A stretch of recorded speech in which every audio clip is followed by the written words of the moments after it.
You are listening to Spell Stoppers, authored by Tom Avery and narrated to you by Audiobooks with Keeper of Lost Stories, Part 3, Chapter 8. You would not have known that there was an ice cream van on the beach unless somebody pointed it out to you. It had packed in the most out of the way spot, right in the crook of the cliffs at the edge of the village. The van itself had been camouflaged. A thick sheet, the color of sand, had been pegged over it like a large tent, with bits of seaweed and marram grass stuck to it.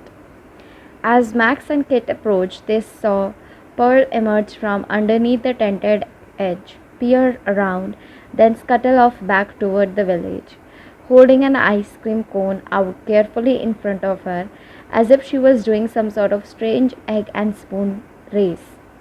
"Why?" began Max, but Kit cut him off with just one word. "Leandra."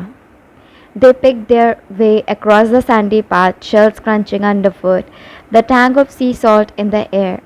Max saw that because of the way that the cliffs jutted out, you could not see the castle from this inlet, which meant that it was a safe haven from the watchful eyes of the keeper. They reached the tent and finally got a proper look at the van that was hidden inside. It was dark green with a counter on the side, just like you would expect. A cheerful man with dark hair and eyes stood behind the counter, wearing a green apron and a stripy shirt. "Hello, Kit," he said. "Who's your friend?" "This is Max," said Kit. "Max, meet Omar. Wait till you try his ice cream. He's a genius." "No," protested Omar modestly. "Not a genius. I'm just good at figuring out what people like." Max was peering to see what sort of ice cream Omar sold, but there wasn't anything on display, not even a list of flavors. Omar looked intently at Max for a moment, then pulled out a cone that was the color of milk chocolate. Then he scraped up 3 fat curls of ice cream and plopped them into it, one on top of the other. "Try this," he said, handing it to Max. "I have a feeling you will like it." Then he set about making another ice cream for Kit. "That looks quite chocolatey," said Kit, looking at Max's ice cream with faint dislike. "I know," said Max, pleased. He took an experimental lick. The top scoop was the creamiest, chocolatiest ice cream he had ever tasted, studded with the little chunks of white chocolate. The middle layer was a sort of butterscotch, which was fudgy and sweet, fleckled with flakes of crunchy sea salt. The bottom layer was like the base of a cheesecake, but an ice cream form. It was biscuity and rich, with a malty flavor, and the cone itself was made from crackly chocolate wafer. If somebody had asked Max to describe his perfect ice cream, it would have been this one. He was momentarily distracted by the arrival of Kit's cone, which looked completely different. "What's in yours?" Max asked as she tugged in. "Raspberry and pomegranate, honeycomb and clotted cream, with a ginger snap cone," said Kit. Max, who hated ginger, thought that sounded terrible. Kit, though, seemed very happy. 2 more customers came into the tent, a tall blond man in navy blue fisherman's jersey, holding the hand of a small, equally blonde girl. Max recognized the girl at once. It was Eppie. He also recognized the jumper. It was the same one that Kit's mother had lent him. "Hello, Kit," said the man, looking surprised. "I'd have brought you an ice cream if I'd known you were coming down here." "This is my dad," said Kit proudly. "Dad, this is Max." "I've heard a lot about you," said the man. "I thought you two were working." "We've got the rest of the day off," said Kit, and Max felt a sudden stab of shame. It reminded him how bad he was at spell stopping. "In that case, would you mind taking Eppie home?" asked Kit's father. "That way I can go for a swim." "Can't I come?" asked Eppie, her face falling. "Another time," said her father kindly, passing her an ice cream cone, a toffee rice puff and jelly baby confection covered with multicolored sugar sprinkles. Then he said goodbye to them and headed towards the sea. Max watched, intrigued and a little surprised as he strode into the water fully clothed, ducked underneath the waves and vanished from sight. He kept expecting to see Kit start surface again, but he did not. It was the strangest thing. He turned to Kit, about to ask her about it, but saw that she was squinting up into the sky, frowning. Max followed her gaze and saw that a bird was flying towards them. "What's the matter?" he asked, then broke off as a shadow swooped across them, blocking out the bright sunlight. A second bird had swept past, high above their heads. Max saw that there were even more of them gliding over the waves from the castle, heading straight for them. "We need to leave now!" Kit's ice cream fell onto the sand. She did not even seem to realize she had dropped it, but seized Eppie by the hand and started to run, away from the owls and the village, towards the high cliffs. For a second Max froze, then he spotted a familiar figure striding across the beach in her heavy clumpy boots, her black dress and dark hair swirling about her. Leandra had arrived and she was looking right at him. "Get out of here!" Omer shouted to Max. "You're in danger! Don't you understand? The owls always bring trouble. Run!" Max's legs finally came unstuck. The last thing he wanted was to be responsible for something else being burned to a crisp. The remnants of his ice cream cone fell from his fingers as he tore after Kit, racing towards the cliffs as fast as he could. But although Max was running at full speed, several of the owls were following him. He could hear the swoosh of their wings as they hovered just above him, keeping pace almost lazily. The rough grey rocks of the cliffs loomed up ahead and he skidded to a halt, wondering where to go next. Kit and Eppie had vanished. A pair of sharp talons scraped the top of his scalp and he fell to his knees, trying to beat off the creatures. "In here!"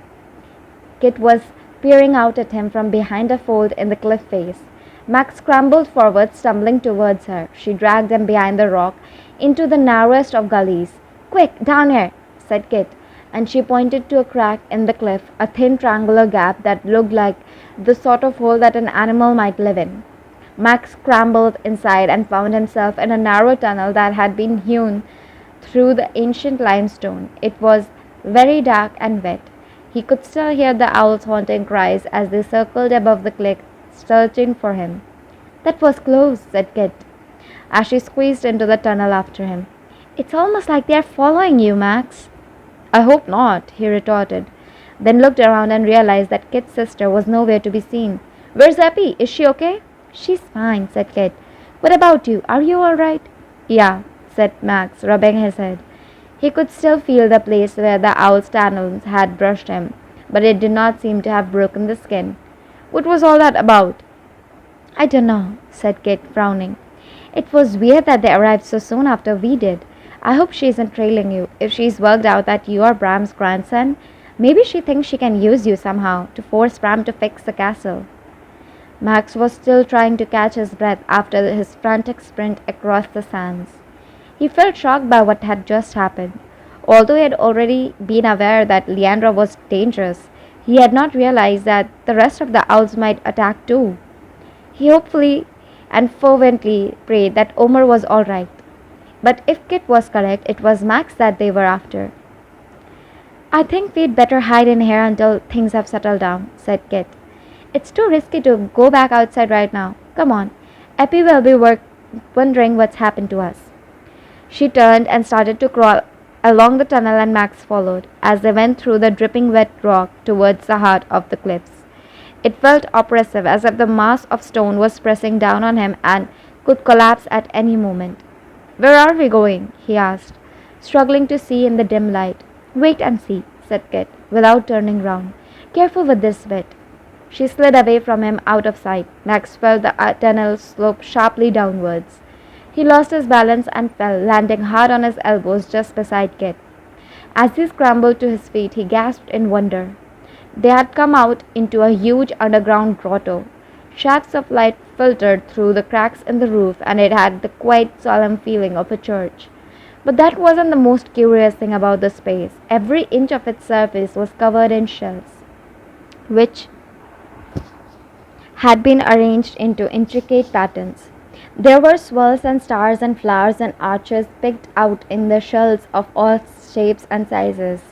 Max was surprised at how many colors there were: yellows and pinks and whites, blue crescents of mussel shells and dark grey oblongs of razor clams. There were thousands of shells, maybe even millions. They covered the ceiling, the walls, and the floor under their feet. There was only one place that wasn't studded with shells, and that was the large round pool that was sunk into the center of the grotto, the water black and still. Eppie was skipping around the edge of the pool, singing to herself.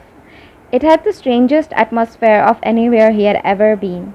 It almost felt like it had an energy all of its own. "This is incredible," said Max, running his hand along the walls, his fingers bumping along the uneven surface of the shellwork. "Weird, isn't it?" said Kit, grinning at the surprise on Max's face. "I found this place completely by accident. I've no idea what it was built for, and I don't know if anyone else even knows it's here." "And you can only get to it through that gap in the rock," said Max. "That's the only way in," said Kit. "You've got to wonder why anyone would go to so much trouble." There was a sudden scream as Eppie lost her balance on the slippery surface and fell into the deep pool with a tremendous splash. She was swallowed up by the inky black water at once. "Eppie!" yelled Kit in alarm. She looked at the pool in horror, then took a deep breath and jumped in after her sister. She too sank immediately. Max stared at the spot where they had been, waiting for them to break the surface of the water, but they did not. Heart thudding, he kicked off his shoes and was about to dive in after them, when Kit broke through the surface of the water and was propelled towards the edge of the pool by a small, sleek creature, with whiskers and white fur. It was a young seal.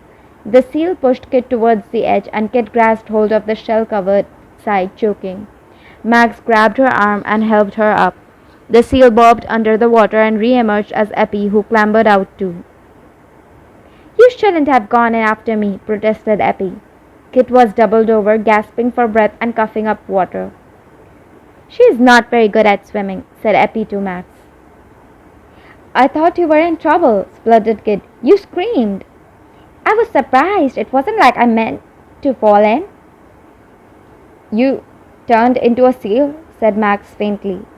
Although Kit had told him about her family, and yet seen her father disappear into the sea, it was still a shock seeing Eppie transform like that. "Of course I did," said Eppie proudly. "It's easy." "She has been like this since she was a toddler," said Kit, wringing water out of her hair. Eppie was beaming. "I'll be able to go out to sea properly soon," she announced. "Dad said he would take me." Kit looked a bit downcast at this, and Max felt sorry for her. "Do you want my jumper?" he offered. "You must be cold." "No, I'm okay," said Kit. "Eppie, are you warm enough?" "I don't feel cold," boasted Eppie, skipping around the edge of the pool again. "I'm imperious." "She means impervious," said Kit. "She's right though, selkies don't really get wet like humans, they repel water." Sure enough, Eppie's hair was already dry, while Kit's was still soaking wet. "Why can't you transform?" asked Max curiously. "If Eppie and your father can?" "They thought I was going to," she said, looking miserable. "Apparently I transformed once or twice when I was really young, but then it just sort of stopped happening. Mom said I almost drowned when I was little, so maybe that had something to do with it." Kit stared into the pool unhappily. "And now I'm not even a good swimmer," she said. "It seems so unfair. Everyone I know has got some magical ability except me." "I don't," said Max, and Kit gave him a funny look. "Of course you do," she cried. "Why else would you have so many problems with electricity? You're a born spell stopper." "You fix magical things too," said Max, who felt bad for Kit. "Not properly. I just do the practical stuff, not the magical bits." "Well, Bram seems pretty impressed. He's always going on about how much he depends on you." "Really?" said Kit, sounding a bit more cheerful, even though her teeth were chattering in the chilly air of the cave. "Let's go back so you can warm up," suggested Max. "Surely the owls will have gone by now." "All right," agreed Kit. "You should tell Bram what happened though. If Leandra's following you, he should know about it." They retrieved Eppie, then crawled back through the hole in the rock. Much as Max disliked the narrow, stifling tunnel, he was feeling even more uneasy about leaving it. If the owls really were watching out for him, then he wasn't safe anywhere. Chapter 9. There was no sign of the owls, but something bad had clearly happened. The entire stretch of beach was deserted. There was only the odd ice cream cone squashed into the sand to suggest that anyone had been there at all. A curl of foul smelling smoke drifted into the air nearby, and Max saw that there was just a blackened, charred lump where the ice cream van had once stood. "Ow!" said Kit, her face falling as she surveyed the scene. Eppie, who was just behind her, burst into tears. Max sprinted towards the van, praying that Omar wasn't still in it. The van had been tipped onto its side, its wheel in the air, and was now just a blackened, burned out shell. Pieces of shredded tarpaulin floated about the beach, scattered by the breeze. He peered through the van's shattered windows, feeling sick with apprehension. "I escaped, at least," he said, a voice.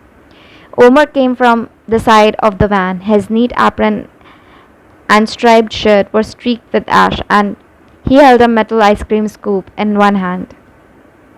"It's the only thing I could salvage," he said, showing it to Max.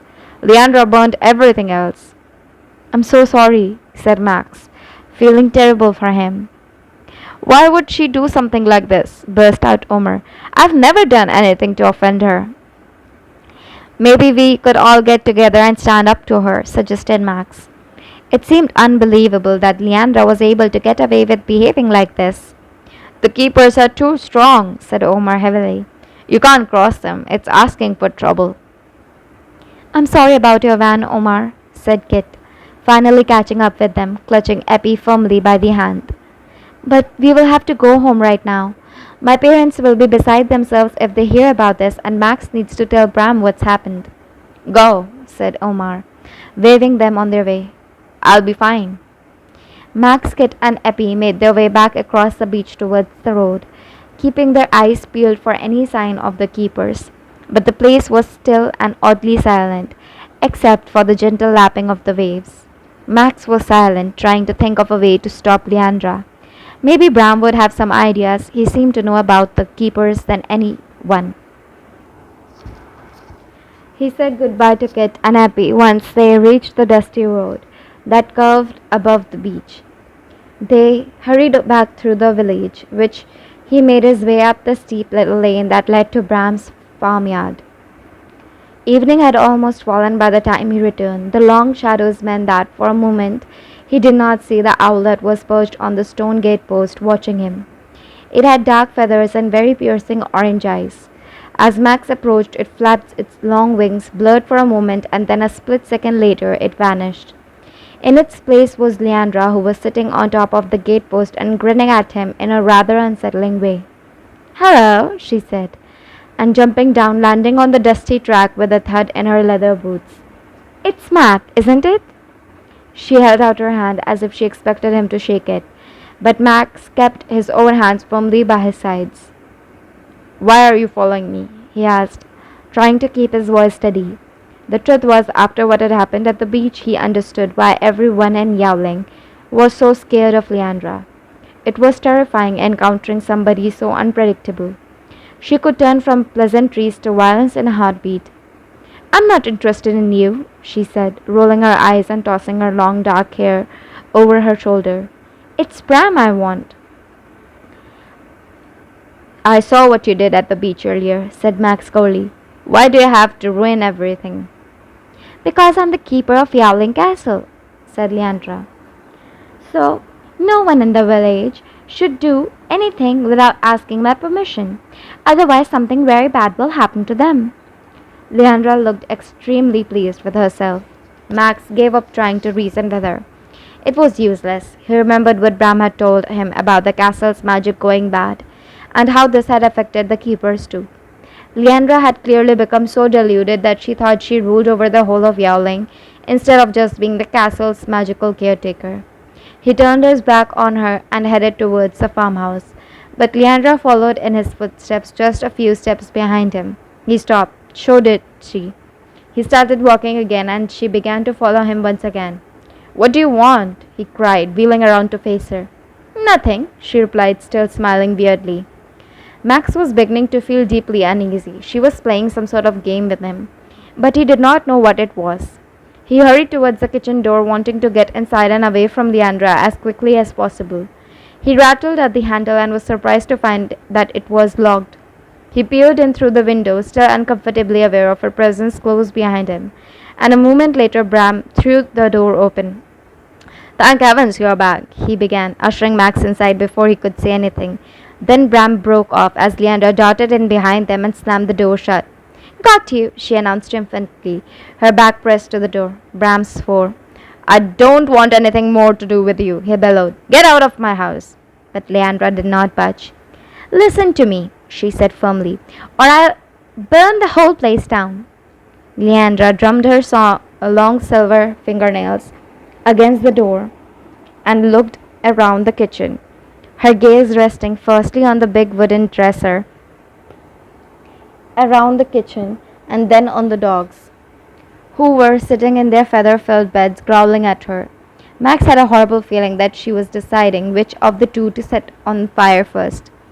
The same thought seemed to have occurred to Bram as he sank down into the nearest chair and gestured at Leandra to do the same. Max moved protectively towards his grandfather, standing behind his chair, ready to jump to his defense. "Go on," said Bram, a frown etched upon his face. "Tell me." "You need to rebalance Yowling Castle," said Leandra, sitting down opposite them and resting her elbows on the table. "It's impossible," said Bram. "I can't." "But you can," she said, leaning towards him. "You did it before, remember? Years ago you agreed to help and you fixed it." "I almost died in the process," said Bram, "and it ruined my family." He looked so unhappy that Max sensed that there was more to the story. "What do you mean it ruined our family?" he asked, looking at Bram instead of Leandra. But his grandfather just shook his head and did not reply. Max knew that he shouldn't interfere, that it would be better to wait until Leandra had gone before pressing Bram further. But he could not stop himself. He remembered that conversation that had taken place between his mother and Bram. She had mentioned the keeper. Looking back, it was one of the things she had been most worried about when she had let him go off with Bram. Did something happen with Mother? Bram looked as if Max had stabbed him. "He's sharper than he looks," remarked Leandra. "Shut up!" roared Bram. "You nearly killed my daughter." "What?" cried Max. He was so angry he felt like hitting Leandra. "You attacked my mother?" "I'm sure she'll get over it," replied Leandra airily. "That was 25 years ago," said Bram. "She still hasn't." "I'd forgotten how long it has been. Time flies, doesn't it?" She gave another grin, clearly hoping that she could coax Bram into cooperating. When he did not respond, she dropped her light-hearted manner and scowled at him instead. "You've got to help," she said. "The castle's worse than I've ever known it. It's never been this long. I've been asking you to help me for over a year and you keep putting it off. Well, you can't any longer. The mist is getting thicker. The whole building shakes all the time. The floorboards have started to disappear and some of the walls are either so cold or so hot that they'd burn you if you touch them. The magic's going wrong. You need to do something right now." "Not my problem," said Bram. "It is your problem," yelled Leandra, losing her temper. "You are the only one that can fix it." "I don't care what happens to that blasted castle," said Bram firmly. "Or you, for that matter."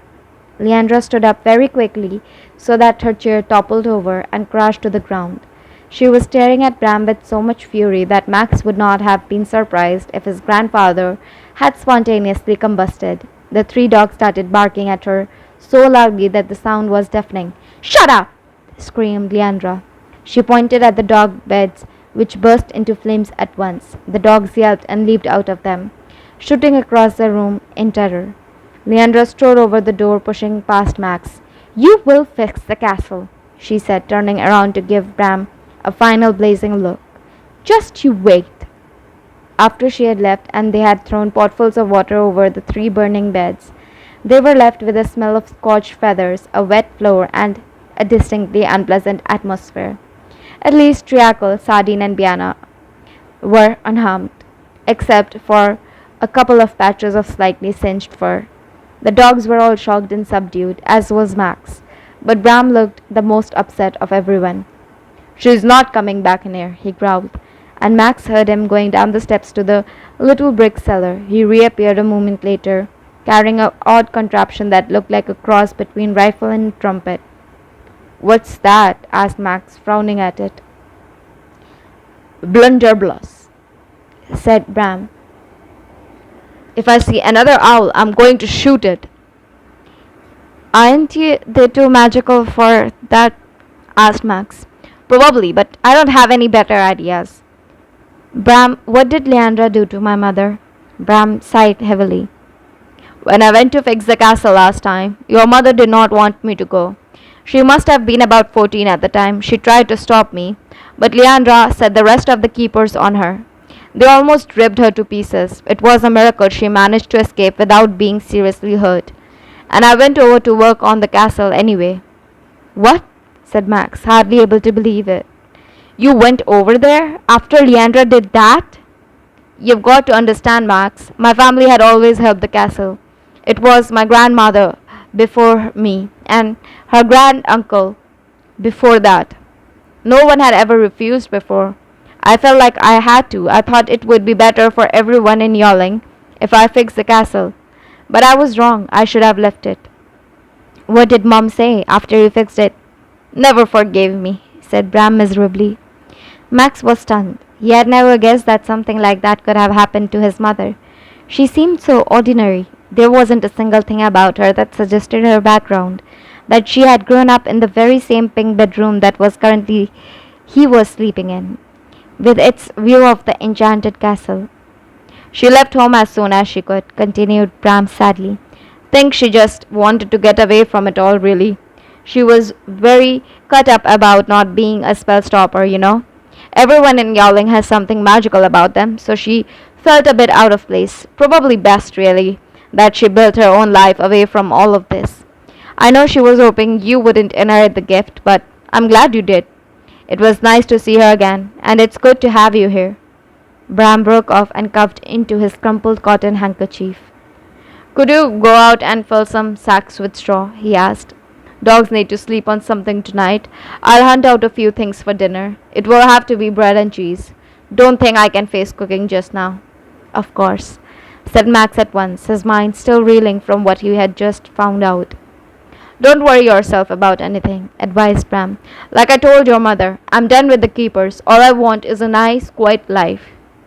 Max wanted to believe that was possible, but as he trudged across the puddles on the kitchen floor, dragging the charred remains of what had once been 3 feather-filled dog beds, he had a feeling that things were turning out to be the exact opposite. He was caught up in something much bigger than he had imagined. Whatever Bram said, he knew that Leandra would not let the castle go down without a fight. It made Max want to learn how to spell stop more than ever. Bram was in trouble, that much was clear, and it seemed as if Max was the only person who might be able to help him.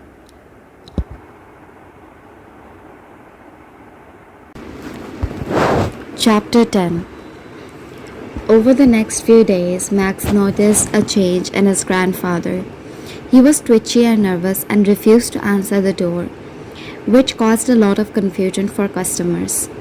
Max kept having nightmares about being attacked, sometimes by the keepers, but more often by a series of magical objects that he was never able to fix. These nightmares were at least partially rooted in reality, as Max was spending hours wrestling with the stuffed weasel. It had bitten him repeatedly and had resisted all attempts to muzzle or restrain it. Max's hands, arms, and face were covered in scratches from its needle-sharp claws. Yet no matter how hard he tried, he could not figure out how to spell stop. It seemed impossible. You've just got to be patient, said Bram, as Max eyed up the weasel warily. And keep my mind clear, finished Max. I know.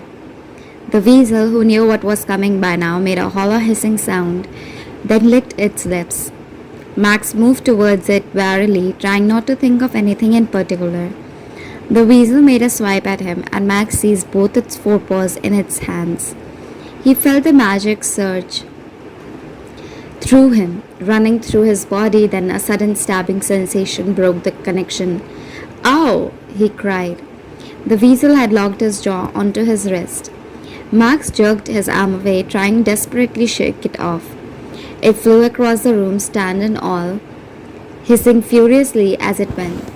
and landed in a pile of blankets at the other end at the workshop, narrowly missing Bram's head and sending the three dogs scurrying out of the way. Kit was almost crying with laughter, and even Bram smiled. "Oh, Max," she gasped, holding on to a bench for support. "That was the best one yet." "Yeah, hilarious," he repeated dryly as he examined his bleeding wrist. "You'll get there," said Bram, returning the weasel to its usual spot, then passing Max a roll of bandage. "Although we are out of plasters, think there are some more in the house." He ambled out of the workshop whistling, seeming more like his old self than he had been since Leandra's visit. A moment later he returned, slamming the door shut behind him. "That was quick," said Max, then realized that Bram was empty-handed and had a grim, anxious expression on his face. "What's the matter?" he asked. Kit looked up from a little wooden doll that she was carefully repainting. "Owls," said Bram hoarsely. "There's owls outside." Max made a move towards the door, but Bram stopped him. "Don't go out there," he said urgently. Max peered out of the window instead. There was a little white owl sitting on one of the gateposts and a tawny barn owl on the other. "Do you mean those two?" he asked, pointing them out to Bram and Kit. "Neither of them is Leandra. She was bigger with black and brown feathers." "There's more," said Kit. "Look." A large grey owl was perched on top of Kit's bike, its talons gripping the handlebars. Half a dozen owls of different shapes and sizes were lined up along the gutter of the house. 3 black owls were watching them from the mulberry tree, and there was the owl that Max knew was Leandra, wheeling about in the sky overhead, casting an ominous shadow across the farmyard. All the chickens had vanished. Max guessed that they were hiding somewhere in the barn. At least he hoped they were. Bram hurried across the workshop, and Max saw that he was holding the ancient blunderbuss, which looked more like a museum piece than a weapon. He inched open the door, took aim, then fired straight at the 3 owls that were sitting in the mulberry tree. The rusty bang seemed impossibly loud in the confined space of the workshop. Bram staggered backwards, clutching the smoking blunderbuss, but the owls stayed on their perches as if nothing had happened. Bram swore and took aim again, but they just carried on watching him. "Did you hit them?" asked Max hesitantly. "Of course I did," cried Bram, his face creased into a frown. "Well, they are keepers," said Kit, as if she was pointing out something incredibly obvious. "They're not like normal birds." "I'd work that one out," muttered Bram, as he locked the door again. "Let's just wait in here for a bit, see if they fly off." 3 hours later, the owls were still keeping guard, staring intently at the door to the workshop. The dogs were whining and scratching at the door, wanting to be let out. Max knew how they felt. "We can't stay in here forever," he pointed out. "What if we need to use the toilet?" "There's plenty of empty bottles," replied Bram. "Arg," said Kit, making a face. "But I've got to go home soon anyway." "Too dangerous," said Bram curtly. He stared miserably out of the window, and all the owls stared back at him. "Let me go outside," said Max. "I can see if I can get back into the house. I can get some supplies. We've got nothing to eat or drink in here." "No," said Bram. "Those birds could claw you to death in a heartbeat." Max remembered what Bram had told him about Leandra getting the owls to attack his mother, and knew that his grandfather wasn't exaggerating. There was a flurry of wings from outside. One of the owls had glided down from the roof and landed just in front of the workshop. It rapped its beak on the door as if it was asking them to open it, then flew back up to its perch on the old iron guttering. "What will we do?" whispered Kit, as if she was worried that the owl could hear her. "Nothing," replied Bram. "We wait." They waited for what felt like forever. They waited for so long that they saw the sun move across the sky, turn pink, then finally dip below the horizon. They saw the light fade from the golden shades of dusk to the blue hues of twilight. The owls stayed where they were, still watching them, the huge eagle owl still hovering in the air above. Bram seemed to have gone into a trance. He simply sat there in the armchair that Kit had repaired, staring out of the window at the owls. Kit was tidying the workshop. The dogs had gone to sleep. Max, however, was about to crack. "It's almost dark," he said, his frustration rising. "We've been in here for hours. The owls aren't going to leave now, are they? They love the dark." He could not bear the waiting around any longer. Anything would be better than that. He went over to the door and turned the key, unlocking it. "I'm going outside," he said. "No," said Bram, and he hauled himself up out of the armchair. But Max was too quick for him. He darted out into the farmyard. All the owls looked at him, but they did not move. "Max, come back," yelled Bram, who was at the door. Kit stood just behind him, staring at Max in shock. Triacle rushed out after Max and grabbed his sleeve with her teeth, trying to tug him back towards the workshop. "I'm going over to the house," called Max. He was definitely not going to turn around now. He dodged Triacle and carried on walking. "Max!" Bram hobbled out after him, closely pursued by Kit and the other two dogs. As soon as Bram was out in the open, the owls swooped. They all dived on him, crowding around him in a huge fluttering mass, so that he was completely hidden beneath the beating feathered wings. "Get off him!" yelled Max, running at them, waving his arms, trying to scare them, but they ignored him, as if he wasn't worth bothering about. The dogs were yelping and jumping into the air, trying to catch the owls, and Kit was also doing her best to beat them off. None of it worked. The owls rose up into the air. They had each seized hold of Bram with their talons, all 13 of them rising as one. Max was yelling as his grandfather's feet rose up off the ground. He tried to grab hold of Bram's leg to stop him from being carried off, but the little snowy owl pegged him hard and fluttered its wing in his face, until he lost his grip and staggered backwards. Kit too had been knocked to the ground, and by the time she had got to her feet again, Bram was too high up for either of them to reach him. The owls kept rising as one, up into the air, and then flew off in a gigantic misshapen ball of feathers, with Bram still kicking feebly in their midst. Night was falling, but by the light of the thin sickle moon, Max saw that the birds were heading for the cove, towards the jagged towers of Yowling Castle. His heart twisted in fear at what might happen to Bram. It was all his fault. He had to rescue his granddad. Chapter 11. Max and Kid raced after the owls, the dogs at their heads. They left the farmyard and ran down the lane towards the cove. They lost sight of the birds for a while, as the road dipped downwards and the hawthorn trees that lined the hedgerows blotted out the night sky. When they finally reached the shore, both gasping for breath, the owls were wheeling about the castle as they usually did, as if nothing had happened. Their black outlines flitted about their bats under the pale light of the moon, while below them the green mist swirled ceaselessly, looking eerie than ever. "They must have left him somewhere in the castle," said Max, straining his eyes to see better, but the castle was too far away, and it was too dark to see anything properly in any case. They stopped when they reached the damp sand just above where the tide lapped in and out. The dogs edged forwards, their noses down as if they could not quite decide if they should go into the sea or not. "What do we do now?" asked Kit, turning to Max. "There has to be some way to get across," he said, looking around desperately, hoping to catch sight of something or someone that could help them. But all was silent and still. "Why aren't there any boats?" he asked, as it struck him that the pier and harbor were completely empty. Kit just raised her eyebrows at him, and Max felt stupid for even asking, as he looked across the owls circling the pointed turrets. The castle suddenly seemed like a vast distance away. What hope did he and Kit have of rescuing Bram from a place like that? He should never have left the workshop. It was all his fault that Bram had been taken. He started to imagine all the bad things that could be happening to his grandfather at the moment, and he felt sick.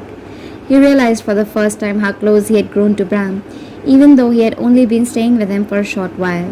His grandfather had made his life so much bigger and more exciting than it had ever been before. The idea of him suffering was unbearable. "Leandra needs Bram to help her with the castle, remember?" said Kit, who seemed to have guessed his thoughts. "So he'll be safe."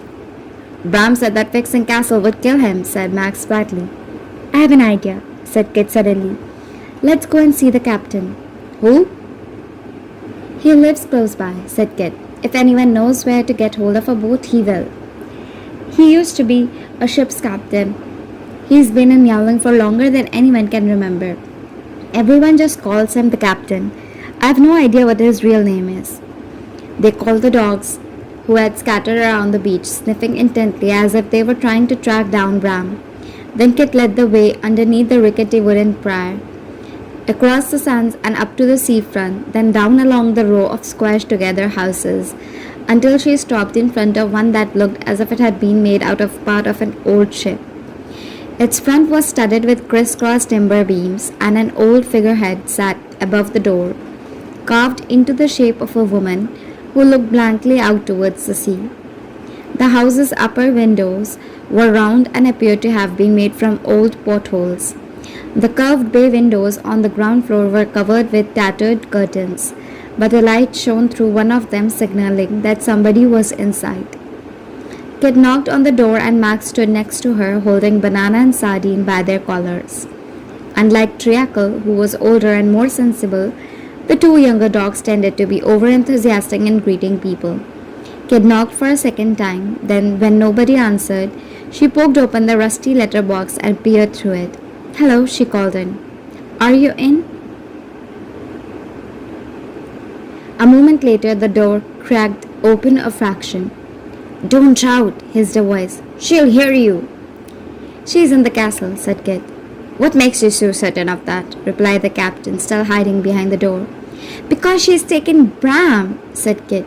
"Me and Max, his grandson, just saw it happen. The rest of the keepers carried him off." The door shot open and an arm pulled Kit inside. It reached out for Max but stopped suddenly. "You've brought dogs?" A man with a pale, scarred face peered around the edge of the door. He was wearing a large voluminous shirt with a yellowed lace sleeves, trousers that ended just below the knee, dusty white stockings, and a pair of heavily embroidered slippers.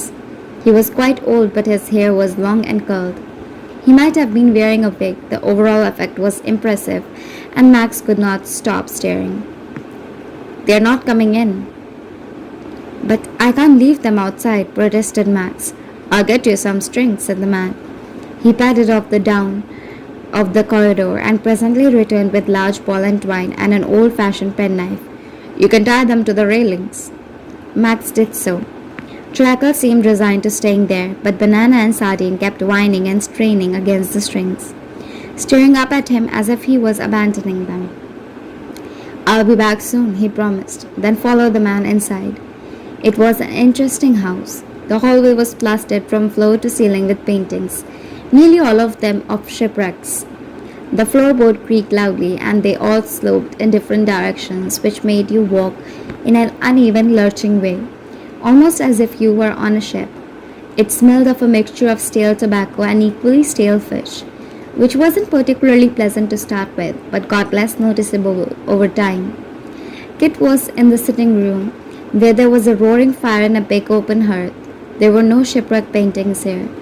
Instead, the walls were hung with a collection of faded ships' flags, and lots of hand-drawn maps of oceans that Max did not recognize. There was also a pigeon perched on top of a tall boy, nestled into a velvet cushion.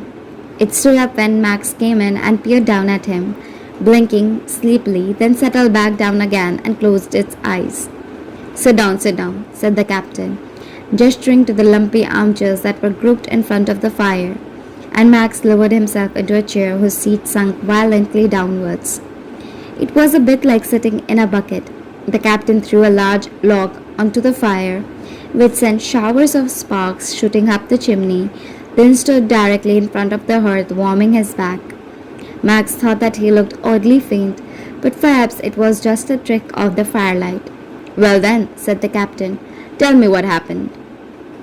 Max glanced at Kit, not sure if they should, but she nodded.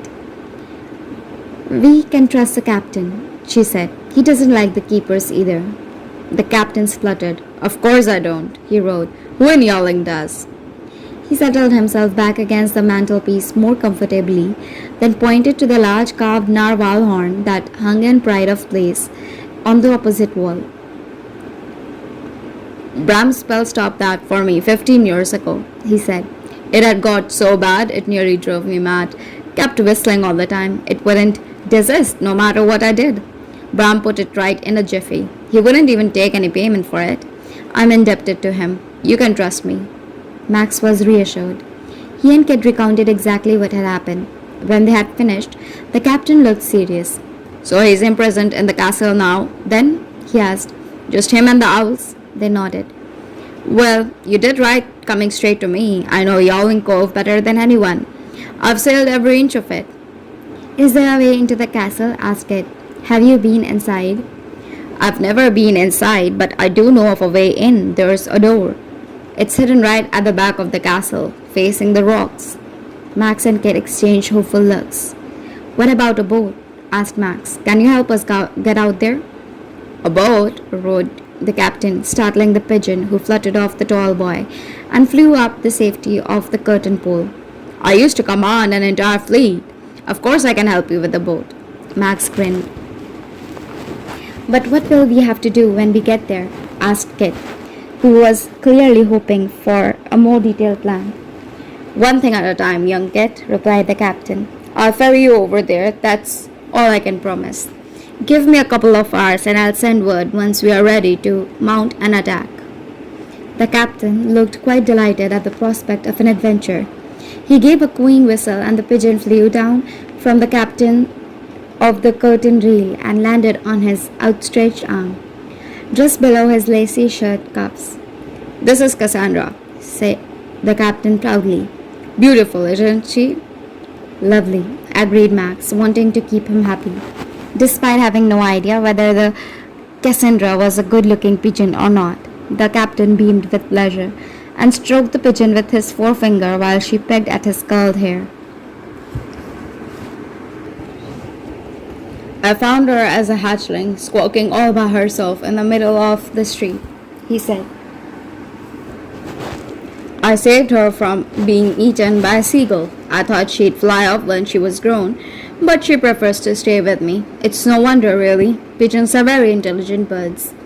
Cassandra stared at them intently as the captain ushered Max and Kit back through the hall again. I need to arrange a few things, he said. I'll have everything ship-shape before you know it. We don't have much time, said Max, who already felt things were moving too slowly. Anything could be happening to Bram. I'll be as quick as I can, said the captain firmly. If all goes well, we will be off before daybreak. I'll go home and get some supplies, Kit said to Max. We need to be as prepared as we can. Also, I should have been home hours ago. You can come with me if you like. I'll drop the dogs back at Bram's, said Max. And everything's just been left open, the workshop, the house. If we have to wait, it's better if I go back. Sort things out. Right you are, said the captain. I'll send word when you're ready to set sail. They thanked him and went outside, back into the night. Max untied the dogs while Kit looked at him uncertainly. Are you sure you will be all right on your own? She asked. Of course, said Max firmly, even though the idea of being at the farmhouse by himself felt very peculiar. Kit still looked a bit uncertain, but after Max had repeated that he really would be fine, she said good night and headed up the narrow steps through the winding streets towards her house. Max started to pull the dogs in the other direction and headed back to the empty farmhouse by the light of the moon, his eyes fixed on the jagged silhouette of the castle that loomed over the glimmering dark sea. We are coming to rescue you, he said out loud, wishing there was some way that Bram could hear him. You will be home by morning. He tried to ignore the gnawing lump of worry that was clawing at his insides. He had to be brave. Bram needed him. Chapter 12. The rest of the night was awful. Max paced about the empty farmhouse, sick with worry, half expecting Bram to reappear at any moment. But he did not, of course. The house felt different without his grandfather there. It had an unsettled, hushed atmosphere, as if the building itself was upset. Max went up to his bedroom and sat on the window seat, staring out into the darkness, at the spot where he knew the castle was, wishing for dawn to come. He woke up very suddenly to sound of something tapping on his bedroom window. A small grey pigeon was perched on the windowsill, rapping its beak on the glass. It still seemed to be the middle of the night as the sun wasn't up. The pigeon continued to knock at the window until Max reached over and opened it. It stuck out its leg, and Max saw that there was a little roll of paper attached to it. Come to the cove at once, the message said in swirly old-fashioned writing. Max guessed that it was from the captain and the pigeon was Cassandra. He left the window open in case she wanted to come inside, but as soon as Max had read the note, she flew off back towards the village. Max rushed towards downstairs and, not wanting to waste a moment, the dogs woke up when he hurried through the kitchen and he felt a slight pang at leaving them in the house. He knew that taking them would be a bad idea, quite apart from the captain's aversion to dogs. He suspected that it would be safer for them to stay put, given what Leandra had done last time they saw them. They stared at him reproachfully through the kitchen window as he left the yard, their noses pressed to the glass. Even though the sun hadn't yet risen, the first glow of daylight was starting to appear. Kit was already at the cove waiting for him. She was wearing a waterproof coat and had a large backpack slung across her shoulders, as if she was about to set off on a hike. "What's in there?" asked Max, pointing at it. "Supplies," she said, practical as ever. "First aid kit, compass, a penknife, a blanket, a string, a torch, dog food, water, and some biscuits." "I did not bring anything," admitted Max, who was feeling underprepared by comparison. "But what's the dog food for? I left the dog at Bram's." "It's only for emergency," said Kit mysteriously. "Hopefully we won't need it. Come on, the captain's over by the pier."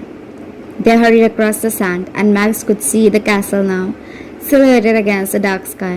For once there was no sign, the birds flitting about the turrets. "How long do you think we have before the owls come back?" "Until the sun comes up fully," said Kit. "They are hunting the wood over there. Even old keepers need to eat. Hopefully, we will have rescued Bram and be back here by the time they find out what's happened."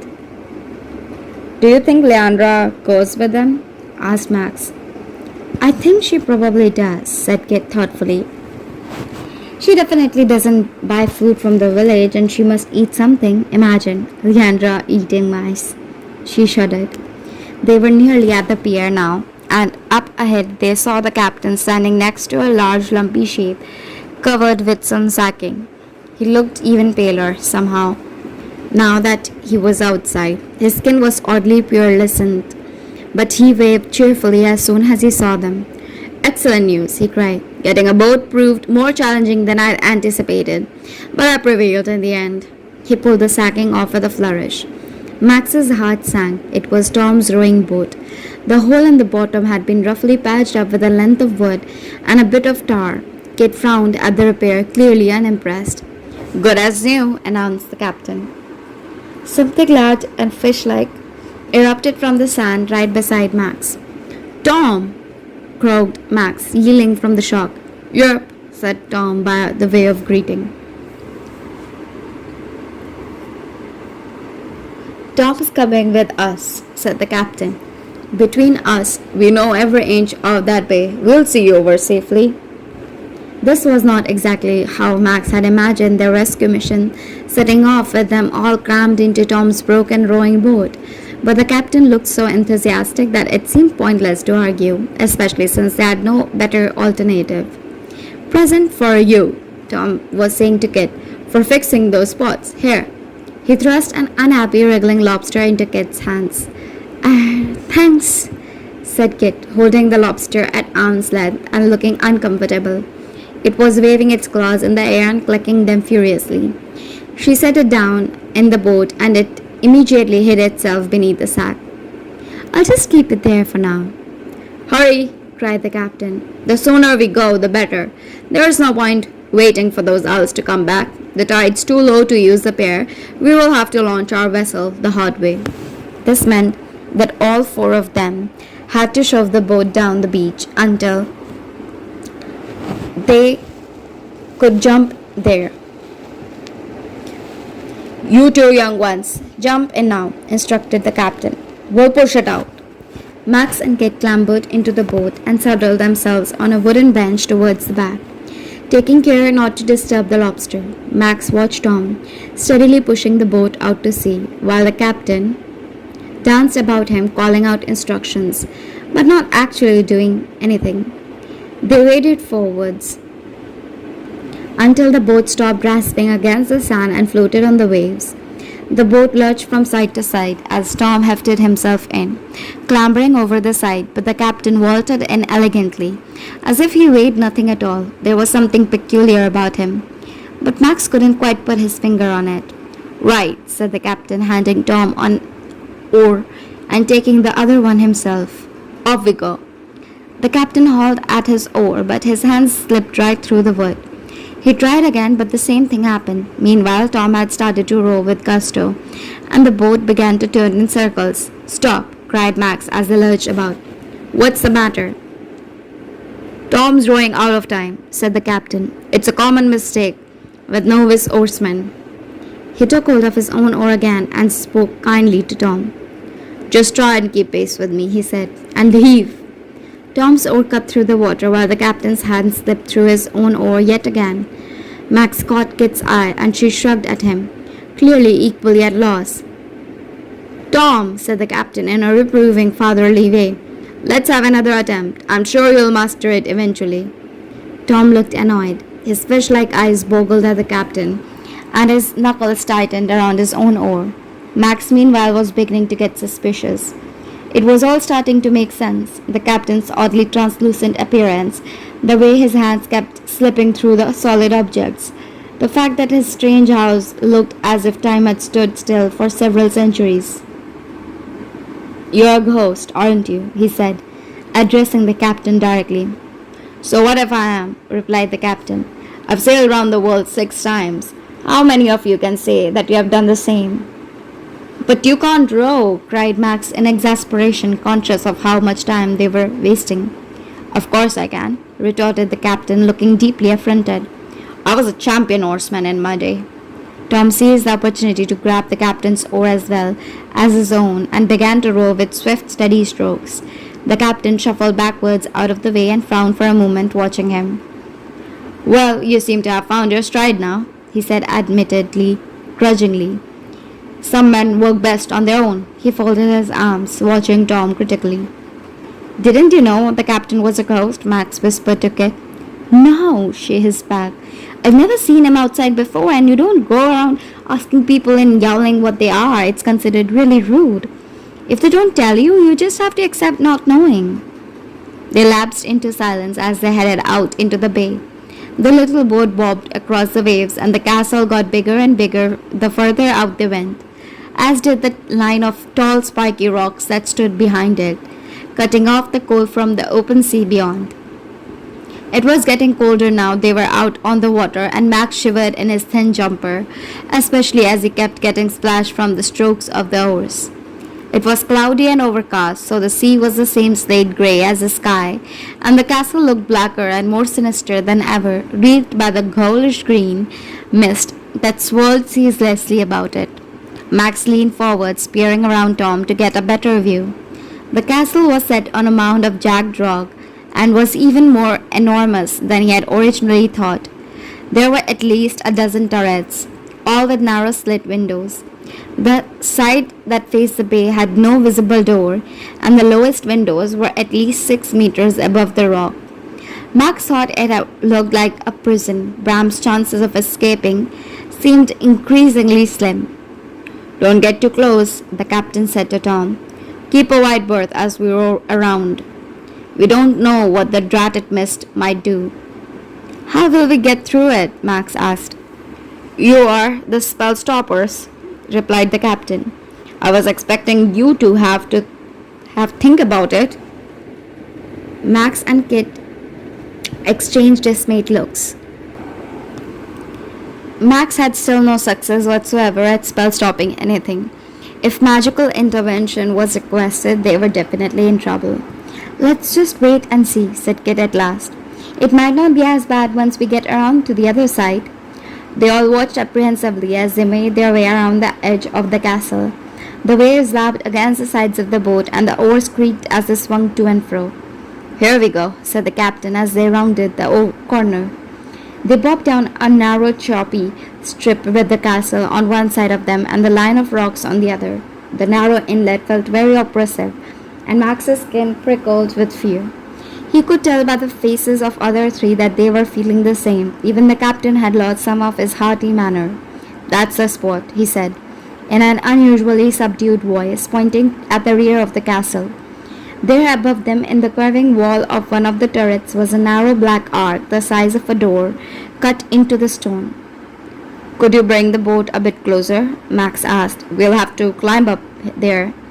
Tom guided the boat until it bumped along the edge of the rough, rocky mound at the base of the castle, ducking down to avoid the mist that swirled above their heads. "I'm not sure about going through it," said Kit, frowning up at the mist. "Can I borrow an oar?" asked Max, and Tom handed one over. Max held it up in the air and waved it through the green mist. Nothing happened. He stood up slowly to avoid the rocking of the boat and then raised his arm up too. The mist felt oddly warm compared to the chilly morning air, but apart from that, it seemed to have no effect at all. "I think it's fine," he said. He ignored the thudding of his heart as he examined the steep, craggy rock face for handholds. He wedged one foot into a shallow crevice and grabbed hold of a slimy spur. Then he stepped up out of the boat.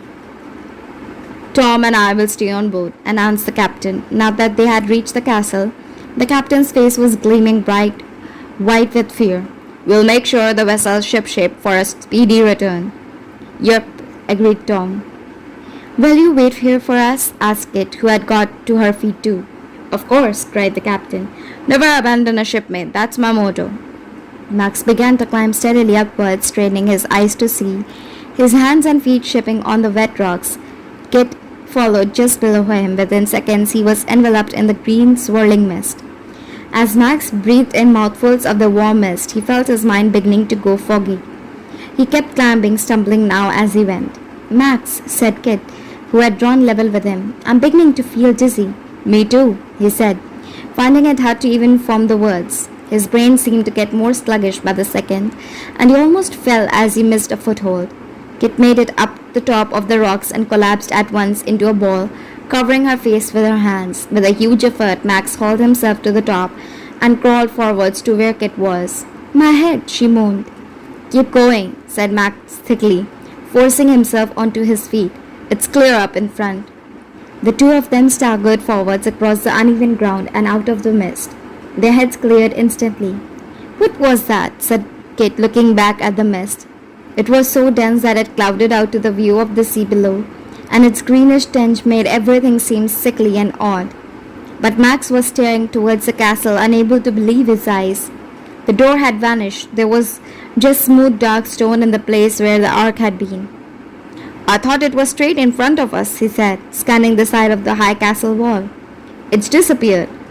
He and Kit stared to edge their way along the perimeter of the castle, around the curved towers, looking frantically for a door, but there was none to be found. Instead, they were just hit by more waves of the green mist. They slipped and tripped on the wet, uneven rocks, getting more and more dizzy and confused. It began to feel as if they weren't even there at all, as if it was just a bad dream. Then Kit gave a cry as her foot slipped on a loose rock. Her heavy backpack made her unable to regain her balance, and before Max could do anything to help her, she fell straight over the edge through the green clouds towards the sea. To be continued.